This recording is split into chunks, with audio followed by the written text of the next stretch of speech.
Nós costumamos louvar a Deus com cânticos e precisamos prestar atenção naquilo que cantamos. Então, gostaria de convidar a igreja para cantar agora. Deus pode fazer o impossível acontecer e a fazer acontecer o que não posso entender.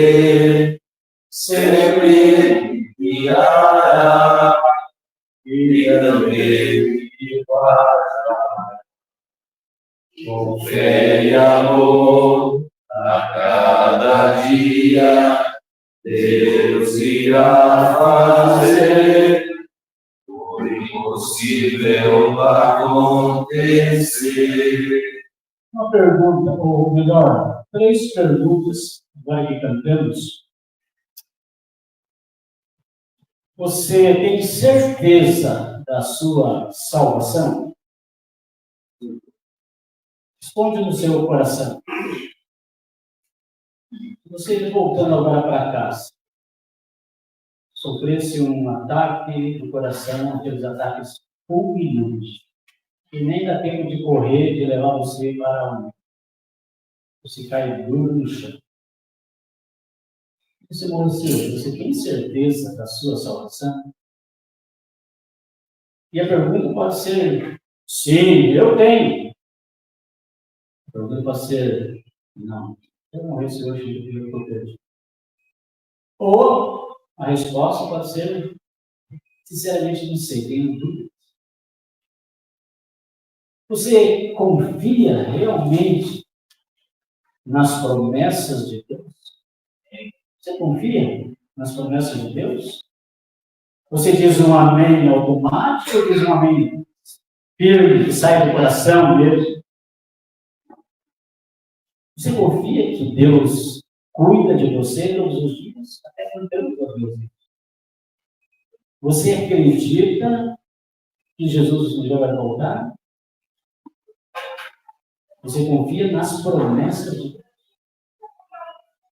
Você crê que realmente que Deus ouve e atende as suas orações ou ora automaticamente?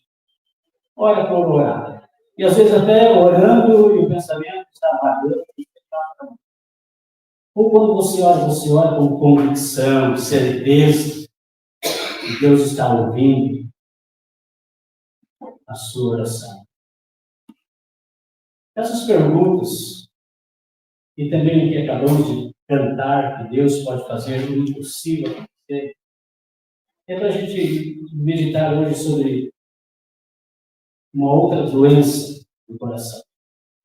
E lembra, semana passada eu falei para vocês que nós somos, semana passada, hoje e ainda na próxima semana, nós vamos falar daquelas doenças siamesas, aquelas doenças que nascem grudadas uma na outra, aquelas doenças do coração que não vem sozinha, ela vem traz outra doença. E hoje, a doença que nós queremos meditar é justamente a doença da dúvida. E a dúvida traz consigo a desconfiança. Dúvida gera desconfiança. E quando falamos em dúvidas, estamos falando em crer, acreditar ou ser incrédulo. Estamos falando de confiar ou desconfiar. Agora, uma coisa interessante é que, quando falamos em dúvida, a dúvida até pode ser boa. A dúvida é até algo bom. Porque a dúvida ela faz parte da natureza humana. E não só faz parte da natureza humana, ela serve para proteger. Ela nos protege. Você está caminhando, o sinal está verde, você é o pedestre, você vai passar na faixa, sinal verde, é caminhozinho, é para você passar, Então você vai passar, é seu direito, a sua vez, e ele não está recorrendo, se ele fica na certa, vai parar, vai para ver se ele para. Ele parou, você atravessa. Então, a dúvida protege. Alguns dias atrás, caí num golpe. E caí mesmo. E aí eu falei com minha esposa, para ela fazer o complemento. Ela ficou em dúvida. Não, será que é mesmo? Mas espera aí, nosso filho não ia pedir esse valor. Ligou para ele, disse, mãe, não pedi dinheiro nenhum. E aí ele deu as instruções e revertemos a situação, graças a Deus escapei do golpe. Mas graças à dúvida de uma pessoa mais sábia do que eu, que era isso possível, né? E aí ela, na dúvida, ela fez o escapar. Então, dúvida é bom, dúvida nos ajuda, dúvida nos protege. A dúvida, ela nos dá a capacidade de analisar, de pensar, de pesquisar. A dúvida nos leva a perguntar, peraí, como é isso? Como foi? Como deixou de ser? A dúvida até nos incentiva a estudar. Com as perguntas, com a pesquisa. A dúvida nos leva a tomar decisões conscientes, não precipitadas, de qualquer jeito. A dúvida nos força a crescer, aprender e evoluir. E nesse caso, a dúvida é bom. Mas também a dúvida, infelizmente, ela é perigosa.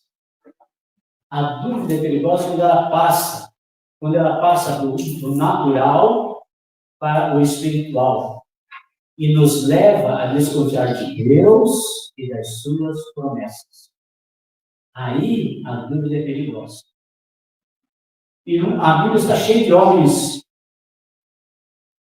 valorosos, homens usados por Deus, que em alguns momentos da sua vida ficaram em dúvida. Até tem alguns aí só para a gente lembrar.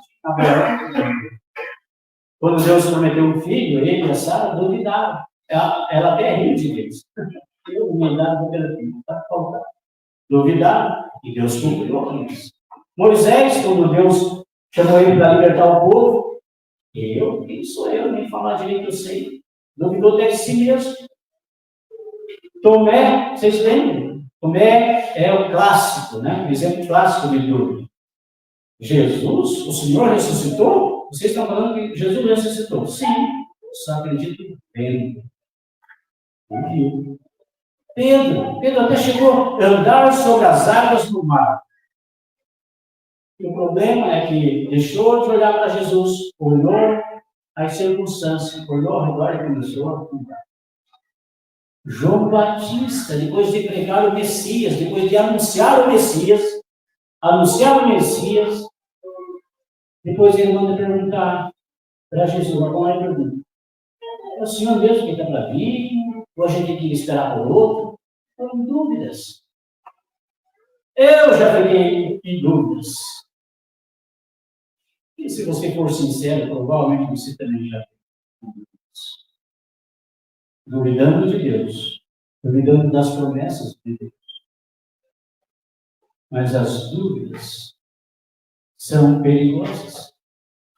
E por que elas são perigosas? Por várias razões. Olha só o que diz Tiago, capítulo 1. Se, porém, algum de vocês necessita de sabedoria, eu necessito de sabedoria. Tem mais alguém aqui que necessita de sabedoria? É junto comigo. Se alguém que necessita de sabedoria, peça a Deus, que a todos dá com generosidade e sem reprovações, e ela lhe será concedida. Peça, porém, com fé, em nada duvidando, pois o que duvida é semelhante à onda do mar, impelida e agitada pelo vento. Que uma pessoa dessa não pense que alcançará do Senhor alguma coisa, sendo indecisa e inconstante em todos os seus caminhos. A dúvida, ela cria uma instabilidade espiritual.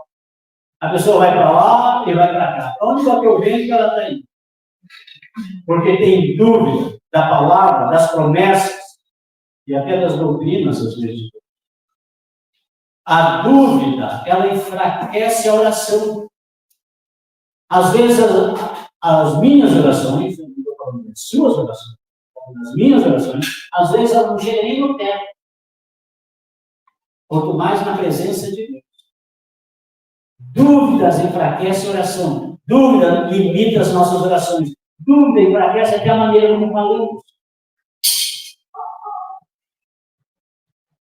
As dúvidas geram um apagão geral. Salmo 78. Salmo 78. Versículo 19. Falaram o povo no deserto. Aqui está falando sobre o povo no deserto. Depois de ver muitos milagres. Depois de ver a nação de Israel presenciou muitos milagres de Deus.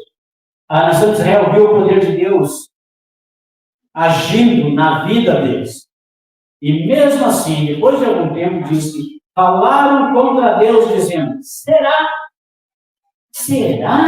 que Deus pode preparar-nos uma mesa no deserto? Ficaram coçando a cabeça. Será que Deus pode nos dar alimento nessa situação? Será que Deus pode nos ajudar? A dúvida cria um apagão geral de tudo que Deus fez na nossa vida, como aconteceu com a nação de Israel. Quando ficamos em dúvida de Deus, quando duvidamos das promessas de Deus, nós esquecemos as coisas que Deus já fez. Nós esquecemos as maravilhas que Ele já fez na nossa vida, na vida dos outros, na vida da igreja. Nós esquecemos das bênçãos que recebemos e um apagão geral. A dúvida vem com um corretivo e apaga as boas memórias, as boas lembranças que temos. Isaías, capítulo 26. A dúvida rouba a paz. Isaías 26, versículo 3, versículo 6. Versículo 3, desculpa. Tu, Senhor, conservarás em perfeita paz aquele cujo propósito é firme, porque ele confia em ti. Está dizendo que aquele que confia em Deus, aquele que está firme, confia em Deus, confia nessas promessas, tem uma paz perfeita. Ao contrário, aquele que não confia em Deus não tem paz, fica agitado, confuso, indeciso, porque não confia em Deus. E olha só o que acontece com a dúvida. Olha só Marcos, capítulo 6. Se você prestar atenção nessa passagem, é um desastre espiritual acontecer. E, infelizmente, o desastre que aconteceu naquela época de Jesus pode acontecer hoje, na minha vida, na sua vida, na vida da igreja. Porque a dúvida, ela impede, ela barra o poder de Deus. Nós acabamos de cantar agora, né? Deus pode fazer o quê mesmo? Pode fazer o quê? O impossível acontecer. Será? Olha só. Jesus volta para a sua terra. Eu acho que um sonho de um discípulo de Jesus é quando ele vê a sua esposa se convertendo. Quando vê o seu marido se convertendo. Um sonho do discípulo de Jesus é quando vê seus filhos se convertendo ao Senhor. Sua mãe, sua avó, seu tio, seus parentes. Que alegria! O sonho de Jesus voltando da sua terra. Pregar para os seus, para aqueles que lá da sua terra. E é isso que ele faz. Capítulo 6, versículo 1. Tendo saído dali, Jesus foi para a sua terra, para a sua gente. E os seus discípulos o acompanharam. Chegando o sábado, Jesus começou a ensinar na sinagoga. E muitos, ouvindo, se maravilharam. Maravilharam com Jesus. Você já ficou maravilhado com Jesus? Ficaram maravilhados com Jesus. Uma maravilha que foi rapidinho no espaço. Chegando o sábado, começou a ensinar na sinagoga. E muitos ouvindo Jesus se maravilhavam e diziam: de onde lhe vem tudo isso? Que sabedoria é essa que lhe foi dada? E como se fazem tais maravilhas por suas mãos? E aí começa a indagação. Não é este o carpinteiro? Não é este o filho de Maria, irmão de Tiago, José e Judas e Simão? Mas seus irmãos não vivem aqui entre nós? E escandalizavam-se por causa dele. Olha só que interessante. Estão maravilhados com o que Jesus está fazendo. O poder de Jesus, fazendo milagres. Uau! Que homem! Mas aí entra o raciocínio humano. Aquele momento que a gente para pensar, começa a pensar, e aí você começa a pensar, peraí, esse Jesus, eu conheço os pais dele, eu tenho o José e a Dona Maria, são meus vizinhos. Eu conheço até os irmãos dele. As irmãs dele, Jesus tinha irmãs, tá? Tem mais de uma, porque a Bíblia fala de irmãs. Não, conheço a família.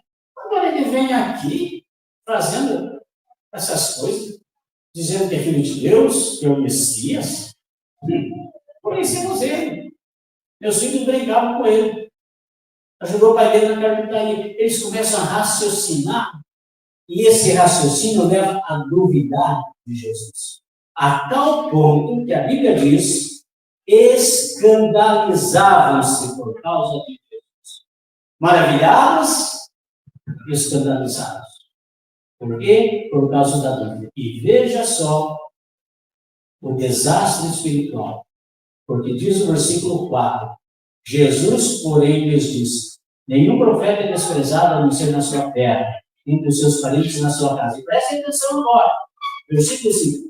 Jesus não pôde fazer ali nenhum milagre, a não ser curar uns poucos doentes, impondo-lhe as mãos. Jesus podia ter feito muitos outros milagres na sua terra. Jesus podia ter curado um monte de pessoas. Muitos milagres Jesus poderia ter feito, mas não fez. E a Bíblia diz, não pôde fazer ali nenhum milagre. Por quê? Porque duvidaram dele. Vocês estão duvidando de mim? Tchau, pensa. E aí o que acontece? No versículo 6, Jesus percorria as aldeias, ensinando, e aí ele foi para outros lugares, para outras aldeias, outras cidades, fazendo milagres. Os milagres, o poder de Deus, o poder de Jesus, que poderia ser usado naquela região, na sua terra, foi feito em outro lugar. Por quê? Dúvidas. Você realmente acredita no que você canta? Deus pode fazer o impossível acontecer. Tem alguma coisa impossível para você? Que você nem ora? Não, eu nem vou orar. Isso é impossível. Talvez alguém que você queira que se converta. Talvez alguém até da família. E você diz, essa pessoa se converter? De jeito nenhum, é impossível. Talvez uma cura. Sabe de uma coisa? Eu vou dizer algo aqui que talvez a igreja vai me dar conta. Talvez os homens vão se reunir, a liderança vai dizer, olha, esse não serve para nós. Eu vou falar, porém, sei isso. Na igreja de Cristo, só não tem mais milagres, porque nós não acreditamos. Eu não estou falando dos charlatões espirituais que tem aí fora, que só cura caroço. Não estou falando de charlatões por aí, não. Mas eu estou sendo sincero em dizer, em afirmar, que Deus ainda pode fazer milagres, curar pessoas doentes e talvez muitos outros milagres que só no país por causa da dúvida. Como não pode fazer aqui na sua própria terra. Então, quando você se ajoelhar, se é que você se ajoelha, porque às vezes até ajoelhar parece que é pecado. Vamos ter um retiro. Quem é que vai estar aqui? Desculpa. Vamos ter uma vigília. Quem é que vai estar aqui para passar a noite em oração? Quem é que vai estar aqui para dizer, eu acredito que Deus pode fazer o possível? Quem é que vai estar aqui para se ajoelhar e orar a Deus? E outra coisa, irmãos, não é errado orar em voz alta. Não precisamos berrar e gritar, Deus não é surdo.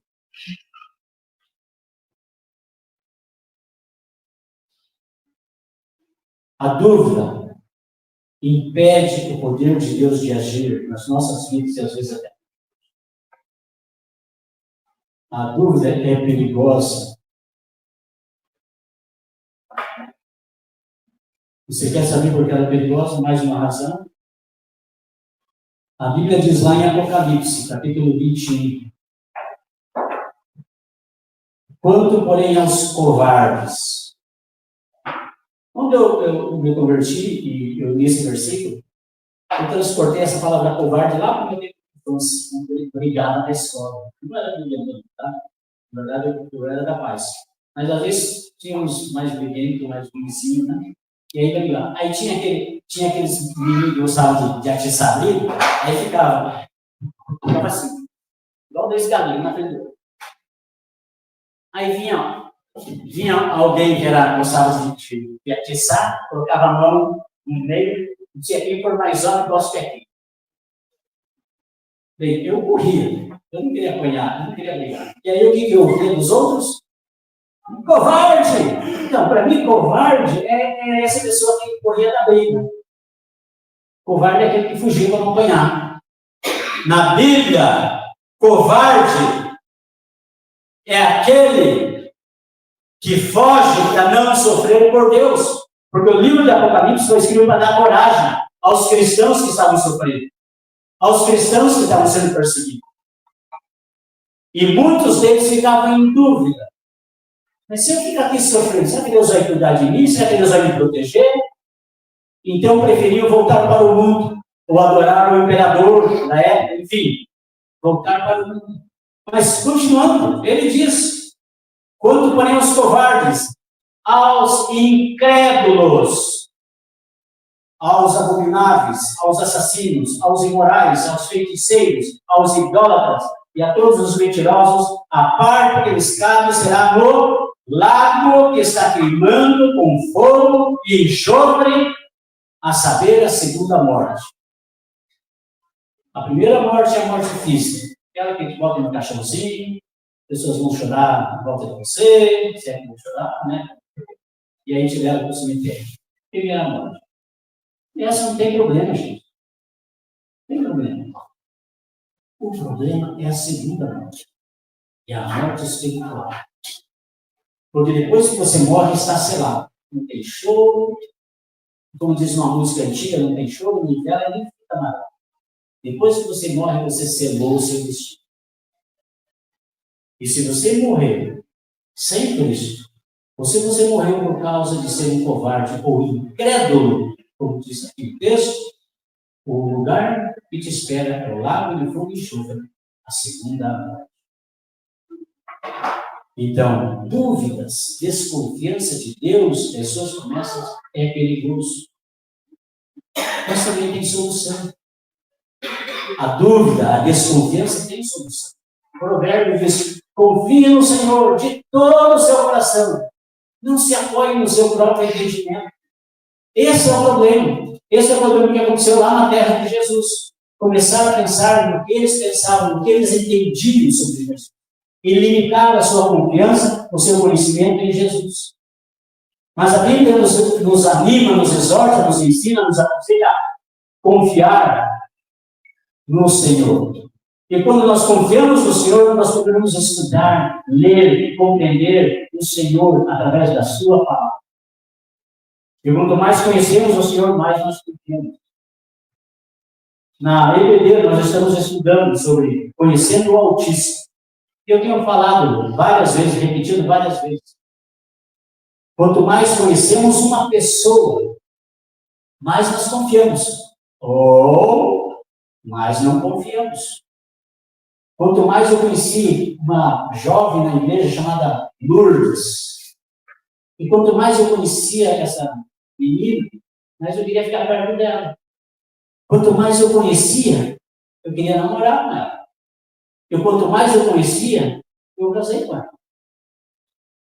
Quanto mais você conhece alguém, ou você mais confia, ou você desconfia. Quanto mais conhecemos Deus, mais confiamos em Deus e nas suas promessas. Tem solução. Dúvida. Os que confiam no Senhor são como um monte de Sião, e não se abala, mas continua firme para sempre. Confia no Senhor, você não vai passar pela segunda mão. Confia no Senhor. Vai ter tempestades, vai ter situações difíceis, mas confiando no Senhor você não vai se abalar. Confia no Senhor. Se tiverem fé, Jesus falou, se tiverem fé e não duvidar, se tiver fé e não duvidar, tudo o que pedir em oração, crendo, vocês receberão. Por que muitas das orações eu não recebo? Eu não estou nem falando de vocês, estou falando de mim. Por quê? Talvez dúvida. Sabe aquela oração que sai as palavras apenas por sair? Não pode ser assim.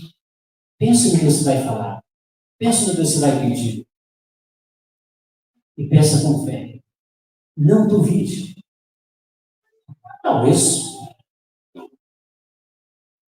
mesmo pedindo com fé, mesmo crendo, confiando nas promessas de Deus, talvez ainda a resposta não seja o que você peça. Eu já vi pessoas orando com fé, com fervor, por cura. Eu vi isso em Manaus, eu vi isso nas nossas famílias, eu vi isso em Grande, orando por cura. E a dona Morte entrou sorrateiramente e levou o seu filho. E a pessoa, mesmo assim, continuou firme, confiando no Senhor, acreditando no Senhor, amando o Senhor e servindo o Senhor. Mas eu já vi outros, por causa disso, abandonarem, se decepcionarem com Deus e deixarem de seguir o Senhor. Peça com fé, não duvide. Hebreus vai dizer, guardemos firmes a confissão da esperança, sem vacilar, pois quem fez a promessa é fiel. Por que confiar no Senhor? Porque Deus é fiel. Deus não é aquele que promete e não faz. Deus não é aquele que promete e não cumpre. Deus promete e Deus cumpre. Ele é fiel. E se Ele disse, se Deus prometeu que vai estar com você todos os dias, Ele vai estar com você todos os dias. E se Ele não estiver com você amanhã, não é porque Ele deixou, porque você deixou. É porque você se afastou dele. Deus vai estar sempre de braço aberto, igual o pai da parábola lá do filho rebelde, dos filhos rebeldes. Deus sempre vai estar no portão, braços abertos, esperando você voltar. Se Deus prometeu que está com você todos os dias, Ele está com você todos os dias. Se Deus prometeu que vai voltar, Ele vai voltar. Se Deus prometeu que quando você nasce de novo, quando você é sepultado nas águas do batismo e ressuscita para uma nova vida, e se Deus prometeu que naquele momento Ele perdoa os seus pecados, através do sangue do Filho, Ele perdoa. Se Ele prometeu que Ele te dá o Espírito Santo para morar em você, Ele te deu. E se Ele prometeu que aqueles que obedecem ao Evangelho serão salvos, você vai ser salvo. Não precisa duvidar da sua salvação. Guardemos firme a confissão. E o dia que você confessou Jesus como Senhor, você passou a ter a esperança de vida eterna, certeza de vida eterna. Não deixe que Satanás coloque essa dúvida no seu coração. Por exemplo, você duvidar da sua salvação, você duvida de Deus, das promessas, e vai duvidar de muitas outras coisas. Não duvide. A dúvida e a desconfiança leva nossa fé para o campo de batalha. Mas a confiança em Deus nos leva a nada. Então, meus amados irmãos, não duvide, não desconfie de Deus e das suas promessas. Fique firmes, firme na presença de Deus. E Deus abençoe. Amém.